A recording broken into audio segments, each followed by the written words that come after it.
जितिया व्रत संतान की लंबी उम्र और सेहत बनाए रखने के लिए जीवित पुत्री का व्रत रखा जाता है।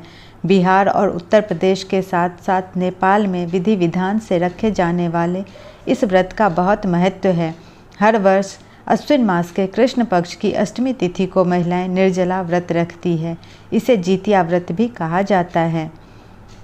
जितिया व्रत की तिथि, पूजा की सामग्री और इस व्रत की कथा। कब है जितिया व्रत? संतान की लंबी उम्र के लिए अश्विन मास के कृष्ण पक्ष की अष्टमी तिथि को जीवित पुत्री का व्रत रखा जाता है। इस वर्ष अश्विन मास के कृष्ण पक्ष की अष्टमी तिथि 25 सितंबर को पड़ रही है। इस वर्ष महिलाएं 25 सितंबर को जीवित पुत्रिका का निर्जला व्रत रखेंगी और अगले दिन 26 सितंबर को पारण करेगी। जीवित पुत्रिका व्रत की पूजा सामग्री। कुशा की जीमूत वाहन की मूर्ति, मिट्टी से बनी चील और सियार की मूर्ति, अक्षत, फल, गुड़, धूप, दिया, दीप, श्रृंगार सामग्री, दुर्वा, इलायची, पान, सरसों का तेल, बांस के पत्ते, लौंग, गाय का गोबर। जीवित पुत्रिका व्रत की कथा।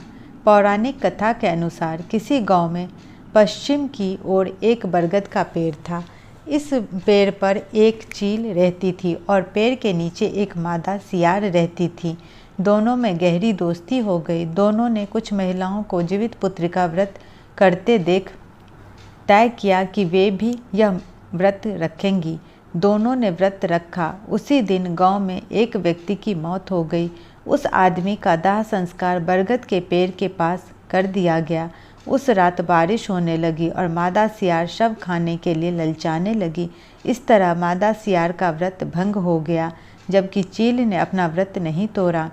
अगले जन्म में चील और मादा सियार ने एक ब्राह्मण की 2 बेटियों के रूप में जन्म लिया। समय आने पर दोनों बहनें शीलावती और कपूरावती का विवाह हो गया।